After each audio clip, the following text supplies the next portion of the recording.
Assalamualaikum. Halo, nama saya Rostita Nur Fazliah. Saya adalah seorang guru mata pelajaran Bahasa Indonesia. Selamat datang di channel YouTube saya. Saya akan menayangkan sebuah video pembelajaran daring mata pelajaran Bahasa Indonesia untuk kelas 7. Jangan lupa like dan subscribe. Di video kali ini saya masih akan membahas mengenai teks deskripsi. Kalau video sebelumnya kita sudah membahas mengenai ciri-ciri teks deskripsi dan juga struktur teks deskripsi. Nah, kali ini ada sambungannya, yaitu kaidah kebahasaan teks deskripsi. Kaidah kebahasaan ini sangat penting dalam sebuah teks, karena tanpa kaidah kita tidak akan tahu bahasa yang seperti apa yang digunakan dalam teks deskripsi. Bagaimana ciri-ciri bahasanya. Ini yang akan membedakan antara teks deskripsi dengan teks yang lainnya. Terdapat 7 kaidah kebahasaan dalam teks deskripsi. Yang pertama adalah penggunaan kalimat perincian. Yang kedua, penggunaan kalimat cerapan panca indera. Yang ketiga, penggunaan kata dengan kata dasar yang berawalan huruf K, T, S, P. Yang keempat, penggunaan sinonim. Yang kelima, penggunaan kata depan. Yang keenam, penggunaan kata umum dan kata khusus. Dan yang terakhir adalah penggunaan huruf kapital. Kita mulai dari yang pertama. Penggunaan kalimat perincian untuk mengkonkretkan. Contoh kalimatnya yang pertama adalah ibuku orang yang sangat baik. Lalu kalimat perincian untuk menjelaskannya adalah dia berusaha menolong semua orang, dia ramah dan tutur katanya lembut kepada siapa saja. Dalam teks deskripsi itu bukan hanya menyebutkan bahwa ibuku adalah orang yang sangat baik, tapi juga harus menggunakan kalimat perincian. Perinciannya baiknya seperti apa sih? Nah, ternyata baiknya adalah berusaha menolong orang, ramah, tutur katanya lembut kepada siapa saja. Itu adalah perincian dari orang yang baik. Contoh yang kedua adalah koral di Laut Karimun Jawa beraneka bentuk dan warna sehingga membentuk pemandangan yang indah. Perinciannya, indahnya seperti apa? Jangan sampai orang yang membacanya itu tidak ikut membayangkan. Karena ciri dari teks deskripsi sendiri adalah kita bisa membayangkan, kita bisa merasakan, melihat, mendengar, meskipun kita tidak berada di sana. Seperti itu. Jadi dirincikan indahnya seperti apa. Ternyata rangkaian koral di Laut Karimun Jawa berbagai bentuk dan beraneka warna. Ada koral berbentuk bunga berwarna krem dan merah muda. Di tengahnya ada bintik-bintik menyerupai benang sari. Begitu elok koral-koral itu. Di sisi lain ada karang dengan bentuk tumbuhan kaktus yang bergerigi, bercorak biru dan hijau. Jadi jelas bentuknya itu seperti apa sehingga kita bisa seolah-olah melihat dan merasakannya. Yang kedua adalah penggunaan kalimat yang menggunakan cerapan panca indera. Dalam teks deskripsi, panca indera merupakan satu hal yang penting, menjadi unsur yang penting dalam menggambarkan sesuatu. Melalui kalimat-kalimat cerapan panca indera, kita bisa lebih melihat, merasakan, mendengar, mencium, bahkan mencercap hanya dengan membaca sebuah kalimat.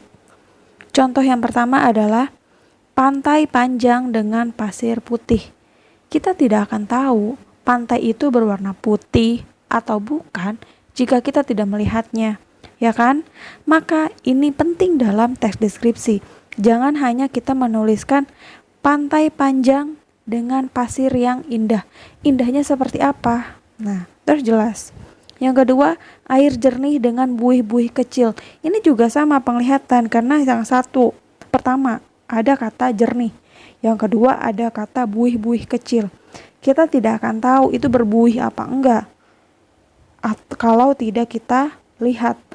Dan air akan jernih atau tidak kalau tidak kita lihat, karena kita tidak bisa mencium air. Ya kan? Dengan cium air, wah airnya jernih. Nggak bisa. Seperti itu.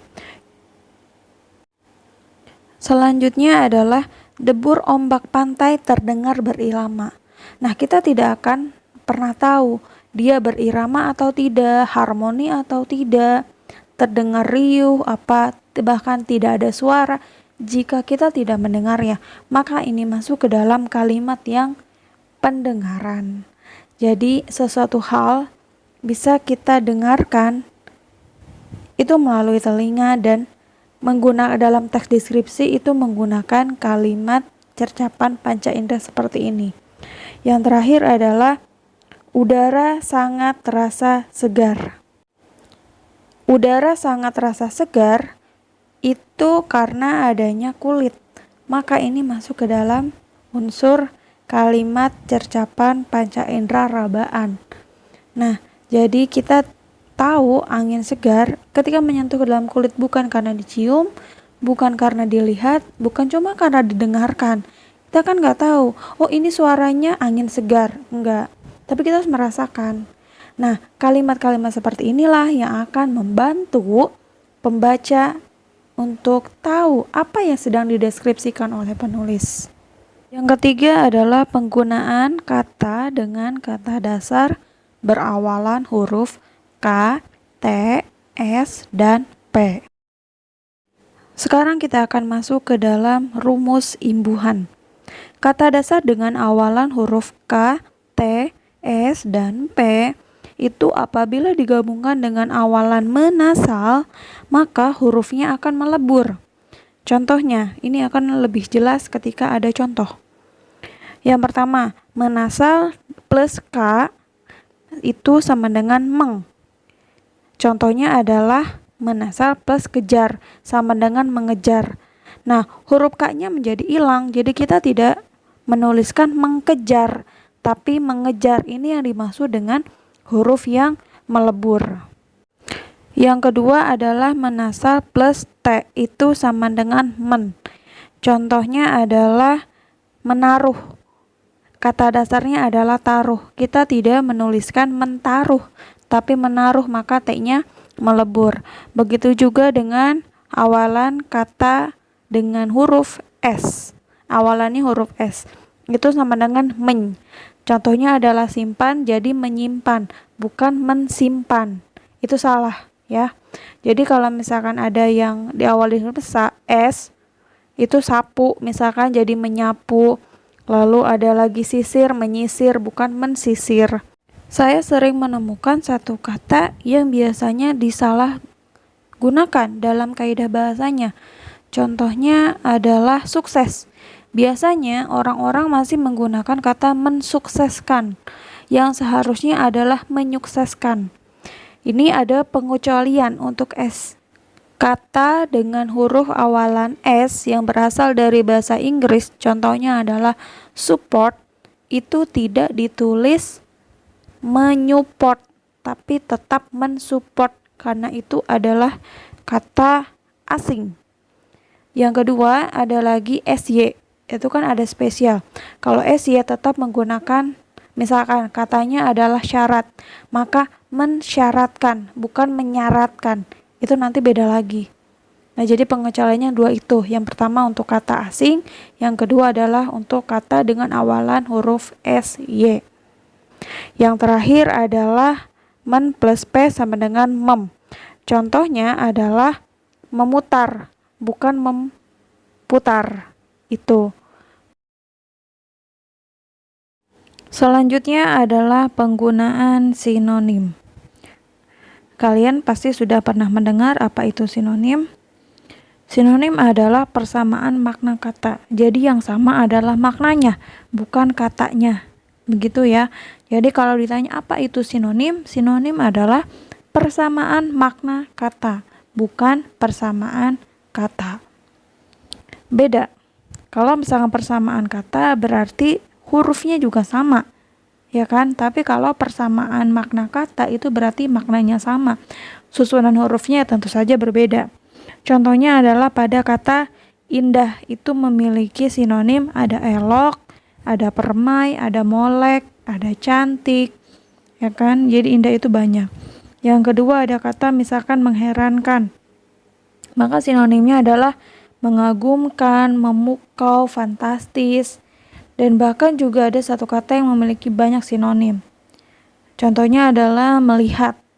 Sinonim kata melihat adalah misalkan melirik, lalu mengintip, ada melotot, ada memperhatikan, ada menonton. Itu sama melihat tapi dengan cara yang berbeda-beda itu, tapi maknanya tetap sama, sama-sama melihat.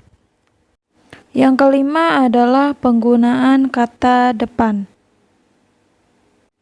Terdapat 4 kata depan, yaitu di, ke, pada, dan dari. Contoh penggunaan kata depan di itu adalah drama tari kolosal Arya dipentaskan di area Monas. Di ini biasanya digunakan untuk kata awalan tempat dan juga arah.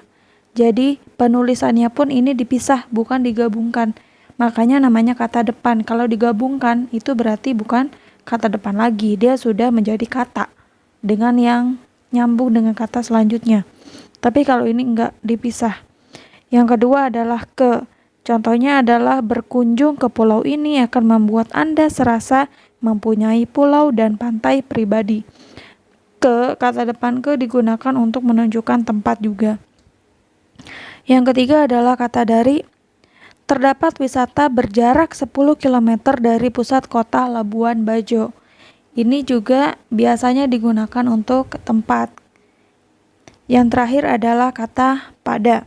Pada malam hari, pemandangan taman kota menjadi sangat indah.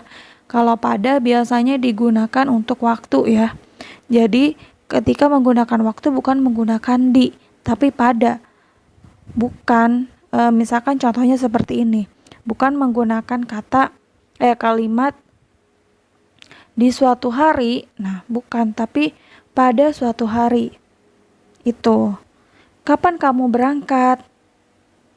Nah, di jam 9. Enggak, tapi menggunakan kata pada pukul 9, pada jam 9, pada hari Senin, bukan di hari Senin. Seperti itu ya. Selanjutnya adalah penggunaan kata umum dan kata khusus. Kata umum merupakan kata yang luas ruang lingkupnya dan dapat mencakup banyak hal. Sedangkan kata khusus adalah kata yang ruang lingkupnya dan cakupan maknanya lebih sempit. Ini berhubungan dengan makna, bukan hanya kata saja tapi kepada maknanya. Dan ini masih berhubungan dengan kata perincian tadi. Kata umum dan kata khusus sebenarnya sinonim, tetapi dengan makna yang lebih khusus untuk kata khusus. Contoh kata umum dan kata khusus. Kata umumnya misalkan adalah indah, maka kata khususnya elok, molek, cantik, menawan, menakjubkan, memesona, manis, dan lain sebagainya. Yang kedua adalah melihat. Kata khususnya menonton, menyaksikan, memandang, mengamati, dan memperhatikan. Yang ketiga adalah hewan. Maka khususnya adalah kucing, anjing, kelinci, ayam, hamster, ikan, burung. Yang terakhir adalah warna untuk kata umum. Khususnya berarti hijau, merah, kuning, biru, hitam, dan putih. Kata umum kata khusus juga merupakan unsur penting karena ini akan memerinci satu objek dan juga menggunakan makna kata yang sama atau sinonim. Dan ini yang akan membuat pembaca juga semakin mampu merasakan, melihat, mendengar tanpa harus melihat sendiri objeknya. Yang terakhir adalah penggunaan huruf kapital. Terdapat banyak sekali syarat-syarat penggunaan huruf kapital. Yang pertama adalah huruf kapital digunakan di awal kalimat. Jadi ketika kalian menulis awal kalimat itu wajib menggunakan kapital. Yang kedua, huruf pertama unsur nama orang, termasuk juga julukannya. Jadi misalkan namanya Andi. Andi si ganteng. Maka penulisan ganteng G-nya harus diawali dengan huruf besar. Itu. Yang ketiga, awal kalimat dalam petikan langsung. Jadi kalau menggunakan tanda petik langsung itu awalnya harus menggunakan huruf besar meskipun sebelumnya adalah huruf kecil. Selanjutnya, huruf pertama setiap nama agama, kitab suci, dan Tuhan, termasuk sebutan dan kata ganti untuk Tuhan. Jadi menuliskan kata Tuhan itu T-nya harus besar, termasuk juga misalkan menggunakan kata dia. Nah, dia yang maha tahu, maka D-nya diawali dengan besar, itu D-nya huruf besar. Kalau misalkan diganti lagi dengan istilah yang lain, maka itu harus menggunakan huruf besar. Yang selanjutnya adalah huruf pertama unsur nama gelar kehormatan, keturunan, keagamaan, atau akademik yang diikuti nama orang, termasuk gelar akademik yang mengikuti orang. Contohnya adalah kiai haji atau profesor, itu maka diawali dengan huruf kapital. Huruf kapital juga digunakan pada huruf pertama unsur nama jabatan atau pangkat yang diikuti nama orang. Lalu huruf pertama pada nama bangsa, suku bangsa, dan bahasa. Jadi ketika menggunakan kalimat saya orang Sunda, maka Sunda S-nya menggunakan huruf besar. Selanjutnya adalah nama bulan, hari, hari besar, atau hari raya. Nah, nama hari itu biasanya jarang menggunakan huruf besar. Seharusnya adalah huruf besar atau huruf kapital. Selanjutnya adalah huruf pertama unsur nama peristiwa sejarah. Misalkan proklamasi kemerdekaan Republik Indonesia, maka proklamasinya P-nya harus menggunakan huruf besar karena itu adalah nama peristiwa sejarah. Yang terakhir adalah huruf pertama dipakai sebagai nama geografi. Nama geografi berarti nama satu tempat. Ini sudah jelas menggunakan huruf kapital ya. Seperti itu. Sekian video pembelajaran kali ini. Sampai ketemu di video pembelajaran selanjutnya. Terima kasih dan mohon maaf apabila ada kesalahan. Wassalamualaikum warahmatullahi wabarakatuh.